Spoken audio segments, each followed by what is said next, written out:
la presentación es tuya. Gracias, Adriana. Buenas tardes para ti, buenas tardes, Leo.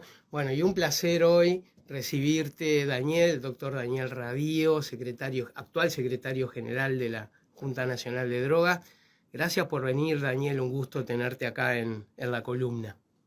Buenas tardes, gracias a ustedes por la invitación. Por favor, un placer. La verdad que un gusto, nos pareció tan acertada la invitación y tú que hayas aceptado también con un tema tan relevante, ¿no?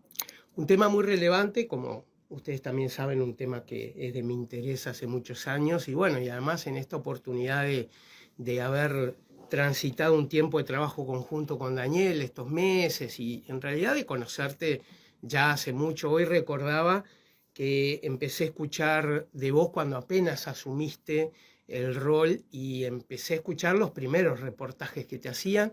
Yo decía, pero mirá qué pensamiento extraño en un país donde hablar de drogas, más en ese momento era un tabú, y te escuchaba hablar con una claridad y sobre todo con lo que para mí era una valentía que me llamaba la atención. Y bueno, y estas cosas de la vida hace que hace unos meses estamos trabajando, pero además estás finalizando un periodo y me gustaría empezar a preguntarte qué evaluación haces, cómo ha sido para vos estar en este rol durante todos estos años. No estoy seguro. La primera cosa es que yo nunca tuve pretensiones refundacionales, ¿no? No me creo que inauguré nada, eso como primera cosa.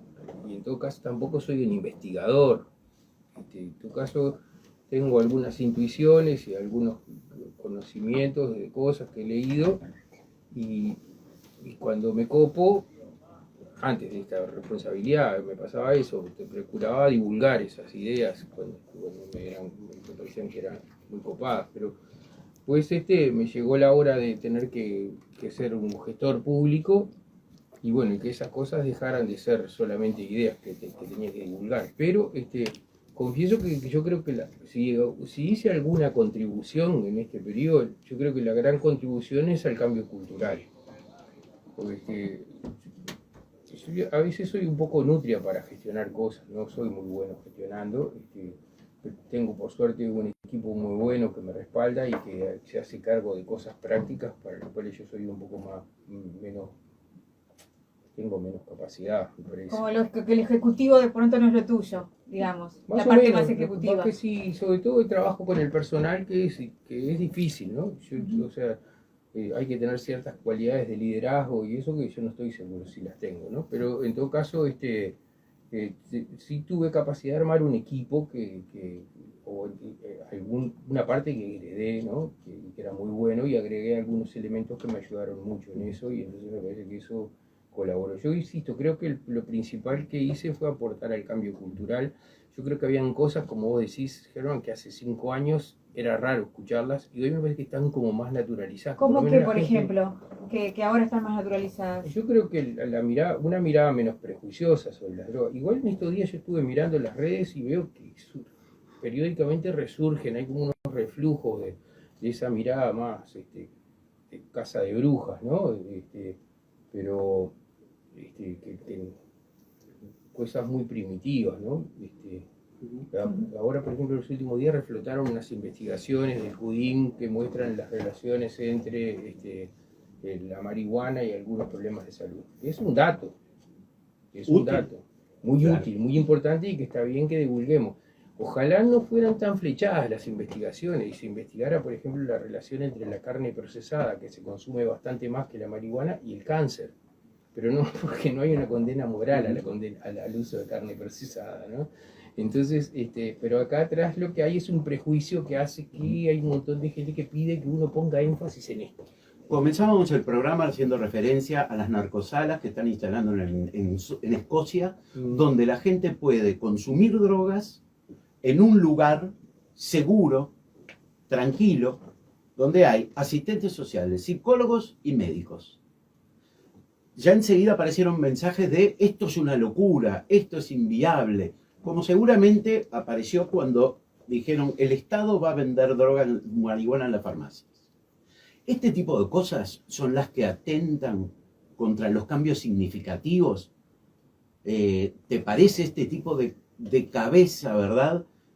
son los que atentan, porque esto parece ser una buena idea a la hora de sacar el consumo de las calles y el narcotráfico. Igual hay un dato que es que el Estado no vende marihuana, ¿no? Ni vende ni produce, son privados los que venden y los que producen. El Estado lo que hace es regular. Igual digo que el vino, ¿no? En Uruguay el Estado no vende vino ni produce vino, son particulares que producen y particulares que venden, y el Estado regula. Bueno, para el cannabis se tomó la misma posición. O sea, el Estado, no hay una marihuana estatal, como a veces se dice, ¿no? La cosa es, ustedes me habrán escuchado decir que las personas siempre usaron drogas a lo largo de la historia de la humanidad. ¿Por qué me van a escuchar decir? No soy tan importante que me hayan escuchado. Yo digo habitualmente que las personas siempre usaron drogas, los seres humanos siempre usaron drogas. Pero es más, después aprendí que no solo, que los animales también usan drogas. Muchos animales usan drogas. Los elefantes, las hormigas, los monos, muchos animales, los renos. Capaz que la idea de los renos volando con Papá Noel no es solo con Papá Noel. Muchos animales usan drogas. O sea que la droga, usar sustancias psicoactivas es inherente a la vida, ni siquiera a la humanidad, es inherente a la.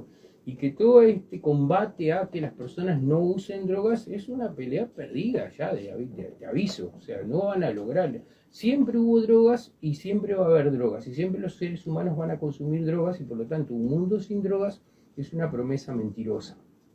Que los políticos es una espada que blandemos muy habitualmente porque nos parece que vende en las campañas electorales, pero es una mentira, no va a pasar nunca. Nunca va a haber un mundo sin drogas, punto 1. Punto 2, el gran comercio de drogas en el mundo no son los adictos.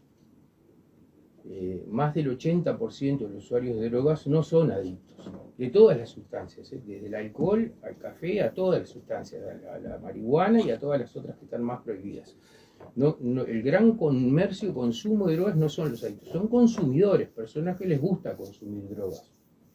Un porcentaje de estos tienen un uso problemático, que insisto, según la sustancia oscilan en torno de un 15%, en otras será un 10%, en otras será un 20%, pero hay un porcentaje que son usuarios problemáticos. Cuanto más cantidad usan, ese porcentaje es mayor, lógico. Por eso es lo que tenemos más usuarios problemáticos, más graves, con más repercusiones sobre la salud, sobre la economía, sobre la violencia, es el alcohol, notoriamente. Pero también, por suerte, no hay una condena moral al uso del alcohol. Algunos empiezan, ¿no? Ya empiezan a tener una mirada crítica y de condena moral hacia el uso del alcohol. Por favor, no sigan ese camino. Lo iniciamos con el tabaco, y a mí me parece muy mal que hayamos usado ese tabaco y hayamos transformado para que en Uruguay para ser un fumador de tabaco hay que ser zapatista, hay que ponerse pasamontañas, hay que esconderse. Y a mí me parece que la gente tiene derecho, aunque sepamos que hace mal, da cáncer, y entre otras cosas, además, da muchas más cosas. Y genera una adicción. O sea, Y además seguramente adicción. de los consumidores de tabaco, en vez del 10%, 15% de otras drogas que vos decías tienen consumo problemático, el consumo problemático sea un mayor, 80%. Mayor, probablemente sea mayor. Y como la pasta base, por ejemplo, es muy difícil que alguien use pasta base y no tenga un uso problemático. Seguramente usa. Ahí lo que pasa es que hay que reconocer que el gran error es que la pasta base nunca hubiera existido en el planeta si no hubiera sido que prohibimos el uso de cocaína, ¿no? Nunca hubiera habido pasta base. Pero en todo caso en el tabaco no es el caso. El tabaco es una sustancia que en realidad ya cuando llegaron a América ya se fumaba. Entonces decía, el gran comercio no son los adictos, son personas que quieren. Entonces, y como en tantas otras cosas, ¿qué quiero decir? Hay otras sustancias que no son habitualmente catalogadas como drogas que tienen un porcentaje de personas que tienen un uso problemático. Por ejemplo, la harina de trigo. Hay muchas personas que usan harina y que no pueden, se enferman si usan harina, ¿no? Porque tienen una alergia a algunas partes de la sustancia, y entonces son las conocidas como celíacos, ¿no? Y entonces hay un porcentaje de usuarios de harina que no deberían usar harina y que uno dice no uses harina. Pero lo que hacemos a continuación no es prohibir la harina a todos. Porque como hay un porcentaje que se va a enfermar, no se la prohibimos a todos. Le recomendamos a los que no deben usarlas que no la usen, porque se enferman y se mueren. Y eventualmente además disponemos de tratamiento para esas personas. Pero a todos no se las prohibimos, porque si se las prohibiéramos a todos, habría comercio ilegal de harina, de trigo, y habría pelea por el territorio, y habría mafias, porque la gente seguiría comiendo harina. Y habría peleas por el territorio y se armarían clanes y cosas y comercio internacional de harina de trigo y con bandas mafiosas que a partir de ahí entonces lo que tendríamos sería lo mismo, ¿no? Si hubiéramos prohibido la harina de trigo para todos. Como pasó alguna vez con el alcohol. Cuando a Estados Unidos se le ocurrió, lo que logró no fue combatir el uso del alcohol, fue el surgimiento de mafias, de comercio clandestino y todo eso. Y ahí, Daniel, vamos a una discusión que yo siento que recién en los últimos años nos estamos permitiendo a dar, en base a algo que vos decís recién, Leo, ¿no? La relación entre tomar alcohol y volverse adicto. O sea, realmente pensar si es el alcohol que vuelve adicta a una persona. Fíjense que en las discusiones que tienen que ver con drogas y con la adicción, básicamente se centran en la sustancia. Yo podría decir, y te he escuchado a vos, Daniel, también decir, bueno, a ver, sí, algunas sustancias generan dependencia, generan efecto psicoactivo, si no, no las consumiríamos como las consumimos. Ahora, que una persona se vuelva adicta no alcanza solo con que consuma drogas, ni siquiera con la intensidad de su consumo, ni siquiera con la frecuencia. Hay un montón de factores que también hacen a que una persona desarrolle una adicción y que no se basa solo en la sustancia. ¿Qué es lo que pasa? Que preferimos creer que hay determinadas sustancias que son las portadoras de todos los males y los que desencadenan muchas de las cuestiones que como sociedad no nos gusta, desde esa misma lógica teniendo la idea mágica de que si esa sustancia ya no existe, todo va a cambiar y todo va a ser mejor. La misma idea que tiene la mamá o la pareja de un adicto que cree que si su hijo o su pareja deja de consumir, todos los problemas se van a solucionar. Y eso tiene mucho que ver con las políticas públicas también, ¿no? En qué se pone en el foco. Y en una pregunta que yo te quiero hacer desde tu lugar, Daniel, y es, ¿crees que el Estado está haciendo lo suficiente y está haciendo cosas que realmente sirven en esta temática? Lo suficiente no, nunca me parece que es suficiente. Voy a aprovechar quiero contar dos anécdotas, dos cosas que vos mencionás en tu libro, pues uno de tus libros. Gracias. Y quiero volver a lo que decíamos recién, primero vinculado con, bueno, ¿qué hacemos con los usuarios problemáticos, ¿no? Porque en realidad tenemos usuarios problemáticos. ¿Y cuál es el objetivo? ¿Qué consideraríamos éxito terapéutico cuando abordamos un uso problemático? Se supone que cuando tenemos un uso problemático, tenemos algo que podríamos decir que es una patología, no necesariamente, pero podríamos decir que es una patología. El uso problemático está vinculado a la persona que, por ejemplo, está en situación de calle, o a uso problemático puede ser una persona que tiene una vida normal, una casa, un trabajo. Un poco para diferenciar. Uso problemático referimos cuando genera algunos problemas en relación con su biología, con su trabajo, con su estudio, cuando le perturba en su accionar, cuando no le permite tener una relación armónica con el medio o cuando le genera problemas de salud, digamos, ¿no? Eso sería un uso problemático.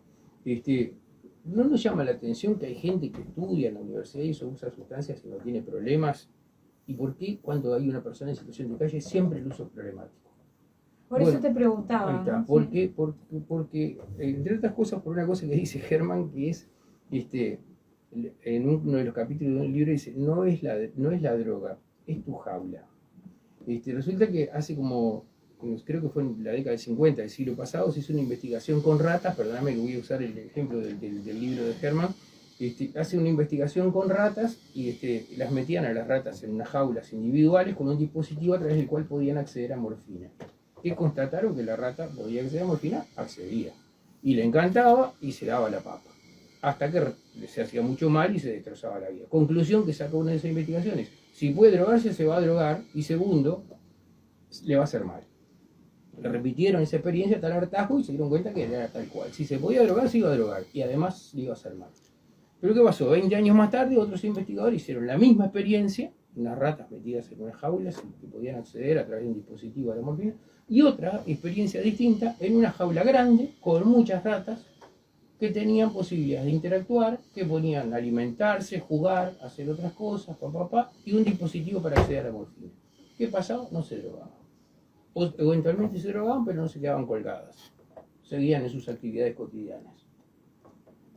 Y cuando sacaban algunas de las jaulas individuales, algunas por lo menos se mejoraban, dejaban de usar la droga. Y con la conclusión era el título del capítulo: no es la droga, es tu jaula. Bueno, eso trasladémoslo a las personas. Hay un triángulo con 3 vértices que son las cosas que tenemos que tener en cuenta. La sustancia y su potencial adictivo son muy importantes, es uno de los componentes. Las vulnerabilidades personales, las predisposiciones, hay personalidades adictógenas, personas que tienen más posibilidades de caer en la adicción, y los entornos. Esas son las 3 cosas que hay que considerar. Una misma persona en un entorno diferente probablemente no caiga en la trampa, no caiga en su jaula individual, ¿no? Me parece que entonces ahí son las cosas que hay que considerar. Y hay otro, y entonces voy a otro capítulo de Germán, perdonad que viste que te leo, ¿no? Gracias, un honor saber ¿Cómo se llama el libro, Germán? Ese se llama Soltar las muletas. Y el otro que habla de codependencia, que también es muy bueno, no me acuerdo del título del otro. Crónicas de un amor confundido. Ahí está. Y en el otro libro cuenta una anécdota de la mamá que sube al nene a la bicicleta y porque quiere que aprenda a andar sin rueditas y lo suelta y el nene sale andando y se cae porque no estaba preparado para hacer, ¿no? Se cae. Y entonces la mamá va corriendo y agarra y lo consuela y lo agarra la bicicleta y dice: bicicleta mala, ¿no? Bueno, algo de esto hay, ¿no? La bicicleta no es mala, es un objeto. Y las drogas son un objeto. La cuestión es si uno está preparado para ese vínculo.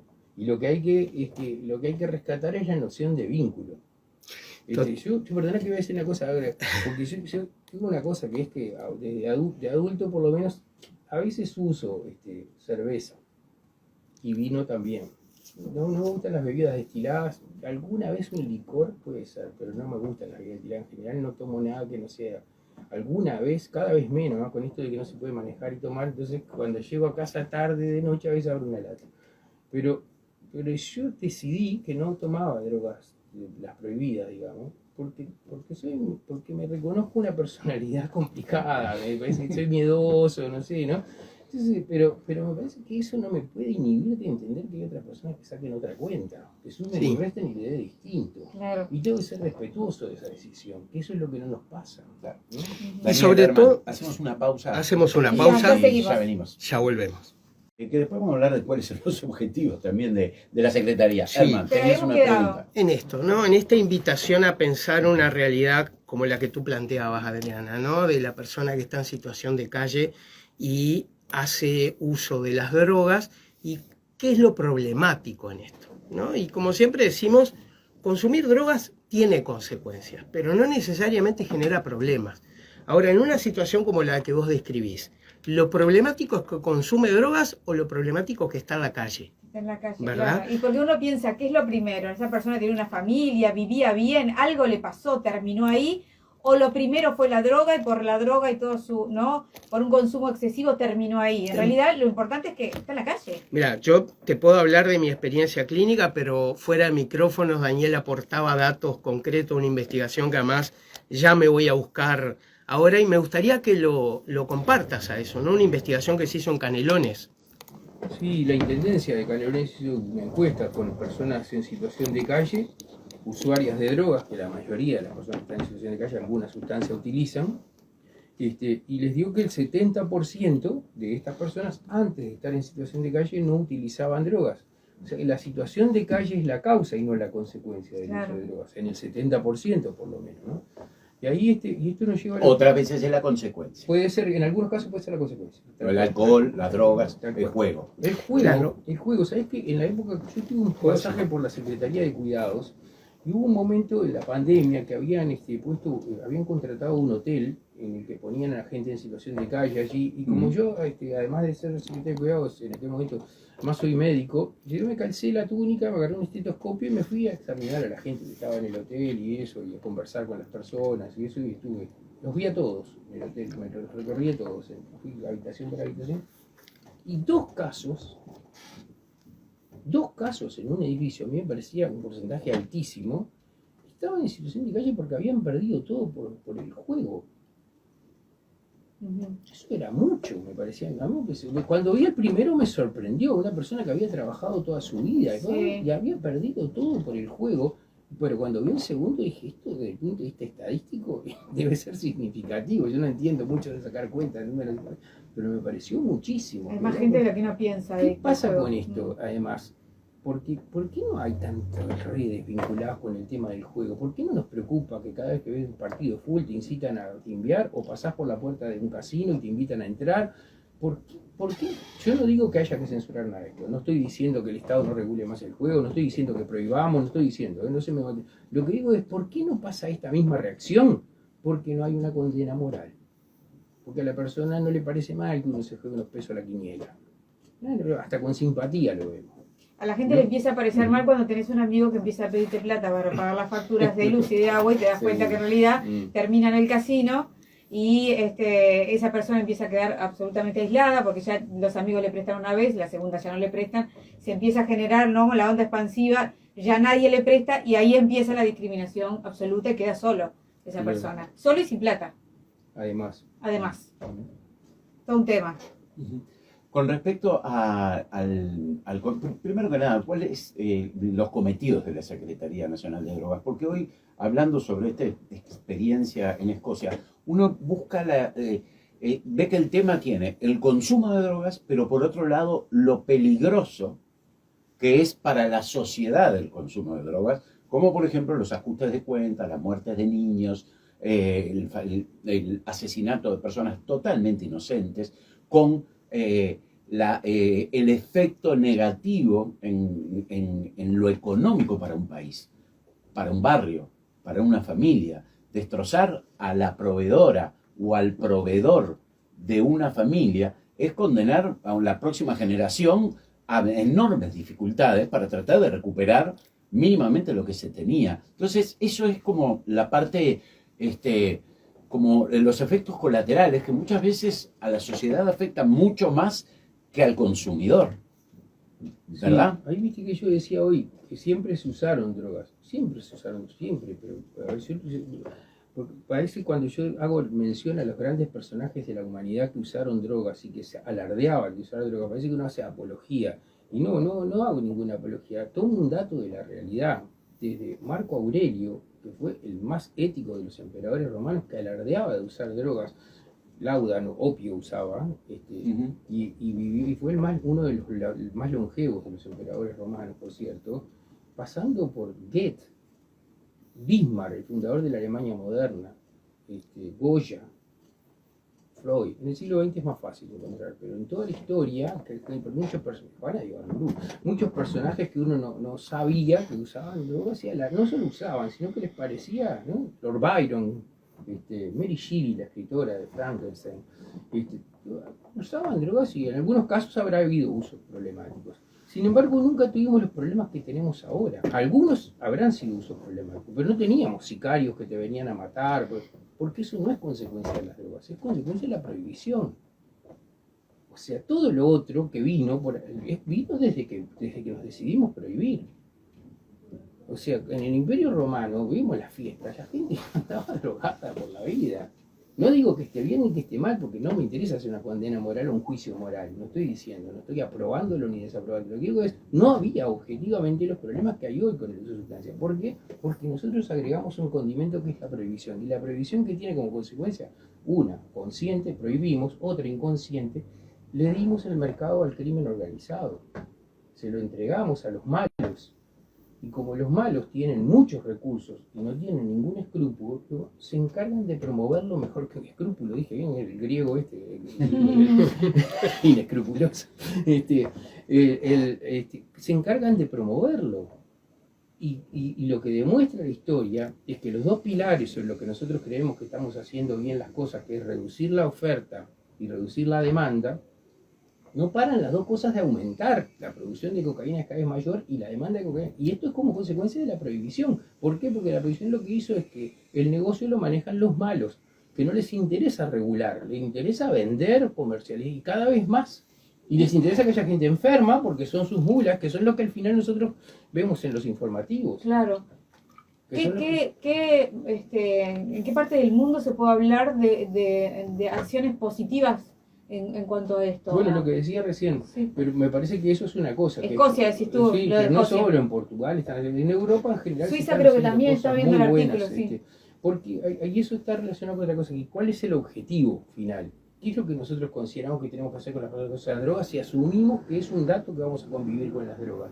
El objetivo es la inclusión, el objetivo es formar parte, es no estar en la jaula, no estar aislado, con o sin consumo de sustancias. Para algunas personas es mejor dejar, pero eso es una cuestión individual, mano a mano en el consultorio, con tu paciente. Vos decidís si esta persona, ¿no? Cuando vos tenés un caso clínico, esta persona puede manejar su consumo, pero no puede, y entonces en ese caso le vas a decir, tú tenés que abstenerte de consumir. Pero eso es una cuestión clínica, pero como política, nunca podés tener esa política, porque la sociedad no se va a abstener como conjunto. Va a haber consumo. O sea, la política tuya como consumo nunca puede ser droga cero, nunca puede ser absténganse, porque eso está condenado al fracaso. Rinden las elecciones porque a la gente le gusta votar eso. Pero como política social, yo te digo que no de esta última elección, décadas para atrás, no en Uruguay, en todos los países de América y del mundo, les están prometiendo que no va a haber más droga y que les están prometiendo un combate frontal al narcotráfico, les están prometiendo la guerra a las drogas y todo eso, y no lo lograron, ¿verdad? Bueno, te juro que en el próximo siglo no lo van a lograr, y en los 2 próximos y en los 3 próximos. Les están mintiendo, reaccionen. No crean más el cuento de que no va a haber, que va a haber un mundo sin drogas. Entonces, como práctica individual en el consultorio con tu paciente, vos le puedes decir, mira, tenés que abstenerte, o no, o capaz que es un tipo que tiene capacidad de abstenerse, pero en general uno en la clínica uno decide, pero como política social no es esa. La política social es gestionar los riesgos y reducir los daños de esa convivencia. Esa es la lógica, gestionar los riesgos y reducir los daños de esa convivencia. Y la Europa avanzaron mucho en estas cosas y Estados Unidos está cambiando, vamos a ver qué pasa ahora con Trump, pero en principio, en la última reunión de la CND, en marzo del año pasado, en la CND es la Comisión de Narcóticos de Naciones Unidas, en la última reunión se incluyó en la declaración final la expresión reducción de daños impulsada por los Estados Unidos, que habían sido quienes siempre se habían opuesto. Y como la impulsaron los Estados Unidos, votaron a favor hasta los árabes. Hasta Arabia Saudita votó a favor. Se opusieron como siempre, Rusia y China, ¿no? Pero en realidad, que además hay una hipocresía atrás de eso, porque los países más prohibicionistas del mundo, los precursores de fentanilo vienen de China y de India. Nadie tiene más problemas con el alcohol que Rusia. Las metanfetaminas para medio mundo se producen en Myanmar. Sí, pero los escuchás hablar y son nada, ¿no? Cero hoja, ¿no? No mueve una hoja el viento. Sí. Vos venís de toda una trayectoria como médico, como político, como parlamentario y ahora en este lugar de secretario de la Junta Nacional de Drogas. ¿Cómo has visto vos la ley de regulación del cannabis en cuanto a su impacto en las políticas de drogas y en Uruguay? Porque te consta, y a mí también, que en muchísimos países Uruguay es mirado con atención por todo este movimiento que ha hecho. ¿Cómo has visto vos todo este proceso? Sí, la primera cosa es que hay un mito, que es creer que porque uno regula, antes de regular lo que tienes que hacer es informar bien a la gente. No, antes no, siempre tenés que informar bien a la gente. Antes, después y durante y cuando no regulás también tenés que informar bien a la gente. Porque lo que la gente a veces dice, están a favor de liberalizar las drogas. Tengo una noticia, las drogas ya están liberalizadas en todo el mundo. La prohibición lo que generó es un sistema de producción y distribución más eficiente que cualquier red de pagos. Todos en Montevideo, en Tegucigalpa, o en Moscú, o en Ottawa, o en Ciudad del Cabo, saben que la boca de venta les queda como máximo 1 kilómetro. Eso es consecuencia de la prohibición. El sistema de producción y distribución es tan bueno que están liberalizadas. Nunca hubo un sistema para ningún producto hay un sistema de producción y distribución tan bueno. Consecuencia de la prohibición. Ergo, regular no es liberalizar las drogas, es regular. Y como consecuencia de la regulación no aumenta el consumo de drogas. Que esa es la otra cosa que yo quiero decir. La gente dice, desde que regularon aumenta el consumo de drogas. Sí, pero no es como consecuencia de la regulación. ¿Por qué yo sé que no es como consecuencia? Porque los países que no regularon aumentó lo mismo o más que acá. Entonces no es como consecuencia. Comparémonos con Argentina. Miren Rosario. ¿Que aumentó más que acá o menos que acá? Más. Y no regularon. Casi se considera un narcoestado, ¿no? Sí. O sea, Comparémonos con Chile, que no es un narcoestado. Aumentó el consumo mucho más. Estudiantes de enseñanza secundaria, 1 de cada 3 en Chile consume cannabis. 1 de cada 3. En Uruguay andamos en 1 de cada 5. Entonces, no es verdad que porque regulemos aumenta el consumo. El consumo aumenta, porque en realidad aumenta el de todas las sustancias en el mundo. La otra cosa... como aumentaron la de los psicofármacos, ¿no? Los Correcto. ansiolíticos y Sí, antidepresivos. muchísimo. Digo, aumenta. Segunda cosa que se dice. Iban a combatir el narcotráfico y no combatieron nada con la regulación. Bueno, yo no estoy de acuerdo en que hayan dicho eso.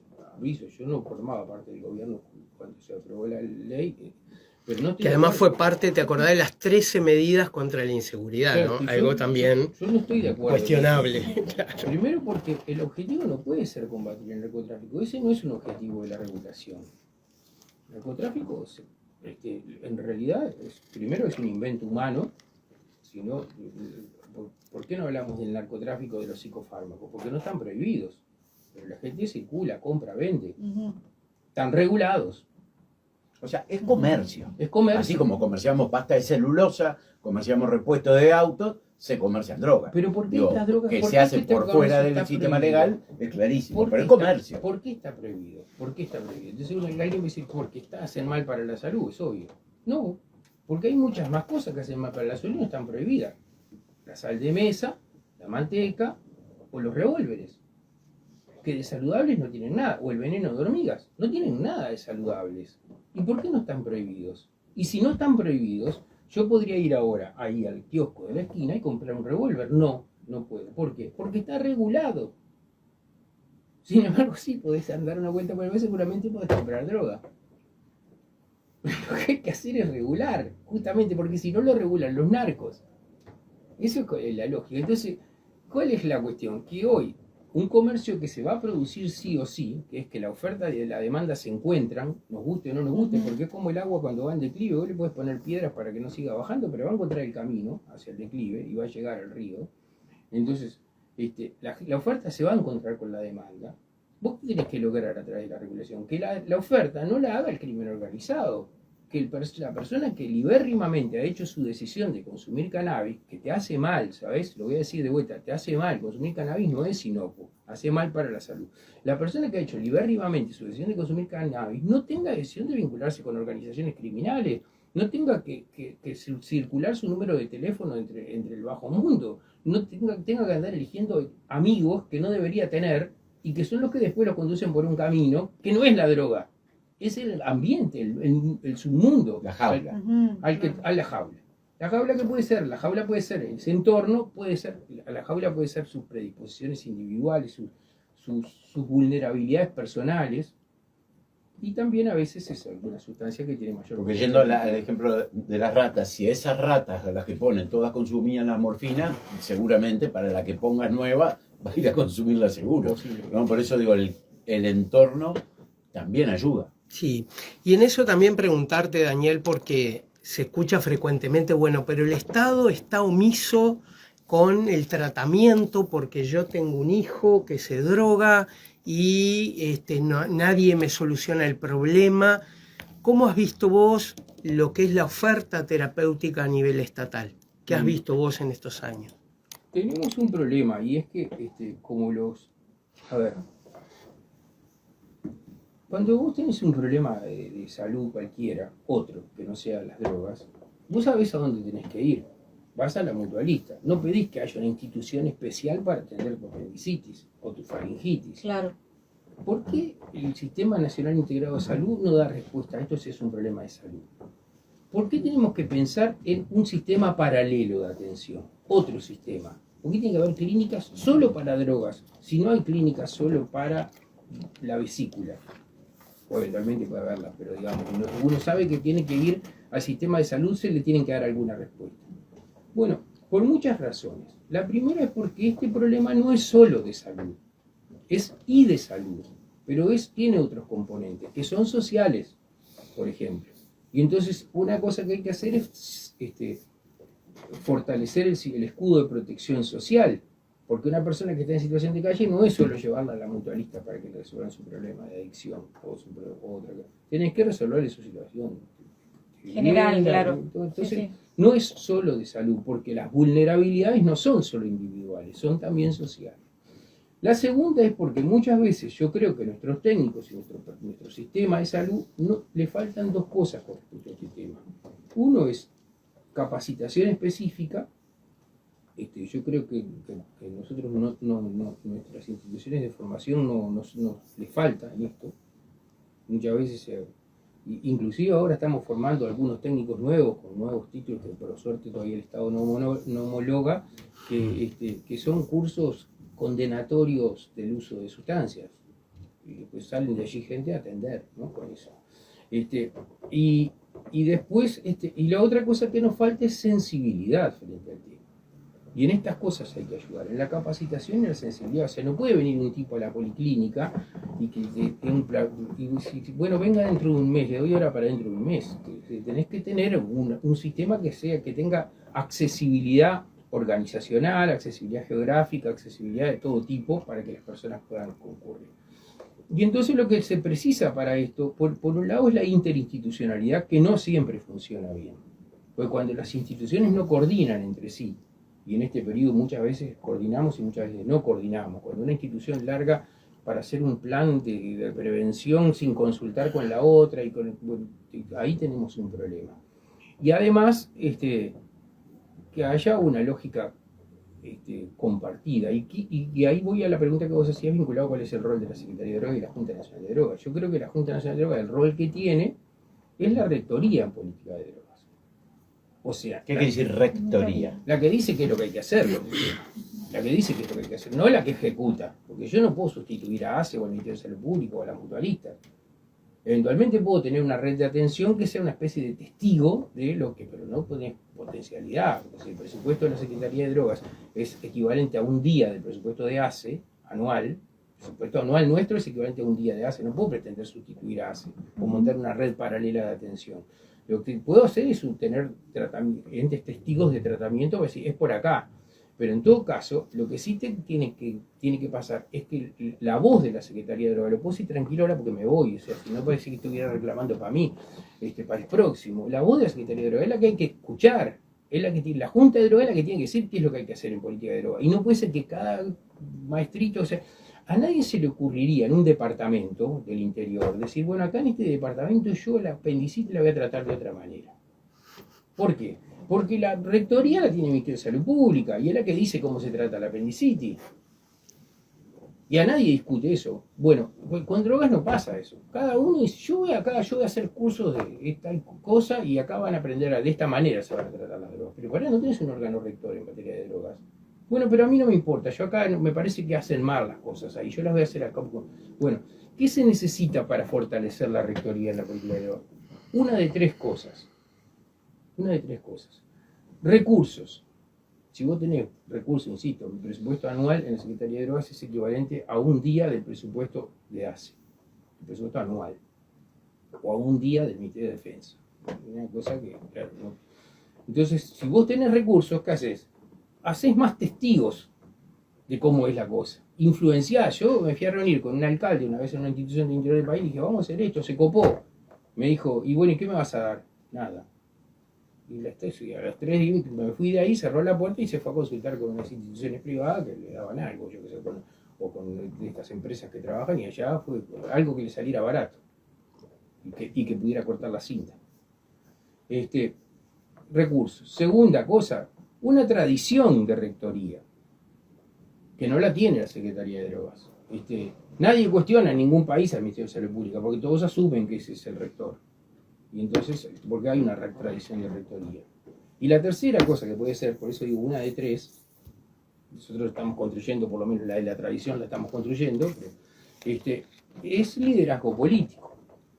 ¿Qué quiero decir? Lo que no puede pasar es que la Secretaría de Drogas sea como un second best para los políticos, o sea, una cosa que nadie quiere agarrar, porque claro, con un salario bajo, Poco presupuesto. poco presupuesto Y además que no tienes tanta injerencia como debería. Y no tenés brillo, entonces o sea, por ejemplo, la Secretaria de Drogas en Chile ahora fue ministra antes. En Uruguay no pasaría eso. Ningún que fue ministro le parecería que como que lo degraden, que lo pongan de Secretaria de Drogas, ¿no? Bueno, eso es una cosa. Si vos conseguís que vos tenés o un liderazgo fuerte, o una tradición de rectoría, o muchos recursos, fortalecer la rectoría. Si yo tengo un hijo adicto a droga y voy hoy a una sociedad médica, ¿me pueden ayudar? Deben ayudarte. En realidad, Porque me quedó eso como algo importante que te dijiste, como que no estábamos preparados y como que de alguna manera no podíamos encontrar allí la solución. Claro, pero ahí yo retomo brevemente algo porque sé que estamos ya en los minutos finales. Cuando una madre dice vengo a buscar ayuda, la pregunta que los técnicos nos tenemos que hacer, ¿ayuda en qué y para qué? Porque como bien dice Daniel, el tema de las drogas es un tema muy complejo, es un tema con muchas aristas, y hoy lo que está ocurriendo en este país, y también celebro que desde la Junta Nacional esto también se empieza a hablar, es descentrar el problema de las drogas. Así una vuelta me lo dijo, y eso lo compartía contigo, Daniel, en una charla, un anterior secretario general, Milton Romani, que además fue embajador y alguien que cumplió un rol destacado en todo esto, en la ley de regulación del cannabis. Él decía, los drogólogos cada vez vamos a hablar menos sobre drogas y más sobre personas. Y la clave para mí está ahí. Cuando alguien dice, vengo por mi problema, si asumimos que el problema de la gente es la droga, nuestra mirada solo va a estar ahí. Y yo les puedo asegurar, por experiencia personal, además de muchos años de trabajo en esto, que la mayoría de las veces la droga no es el problema, sino que intenta ser la solución. Te voy a decir una cosa también, cuando vas a una sociedad médica hoy y tenés te hacen un pase para un psicólogo, como para empezar a charlar el posible Absolutamente. tema, primero te tiene que ver una junta, darte la aprobación, y después que la junta te da la aprobación, tenés que pedir de 3 meses más, o sea, andá pensando en 4 o 5 meses antes de que puedas charlar con un psicólogo. Yo lo conozco a eso, Adriana, porque además trabajé en una institución antes de venir a vivir a Montevideo. Esto es algo que lo vemos y es un cuello de botella. Tiene que ver también con la enorme demanda que por suerte está viendo la población de recursos asistenciales, y en mi opinión personal también con una cuestión económica. Digo, también por aquello de por dónde nos arrancamos, ¿no? Por donde quieran. Ahora, lo que sí tenemos que tener claro es que empezar desde la perspectiva, acá el problema es la droga, es un error conceptual. Y ahí de vuelta, siempre me acuerdo de algo que decimos, que en este tema hay que aclarar lo que se dice y lo que no se dice también. También confirmo que sí, claro, consumir drogas da problema, pero la mayoría de las veces no es el problema. Y ahí la cuestión es, y celebro que desde la Secretaría se esté planteando esto, bueno, a ver, los recursos asistenciales, ¿dónde van a poner la mirada? Poder discutir esto, poder poner la mirada sobre la persona y no tanto sobre la sustancia, yo creo que nos puede dar mejor resultado también en cuanto a esta ayuda que se pide, ¿no? Bueno, Daniel, muchísimas gracias por estar con placer, nosotros. Gracias. Un placer. Felicitaciones además por este ciclo que ya se está por cumplir al frente de la Junta Nacional de Drogas, así que realmente ha sido un placer. Hermán, como siempre. Gracias, gracias Daniel, la verdad que un placer tenerte aquí, escucharte una vez más, y gracias por haberte sumado a esta columna. Nos vemos la próxima.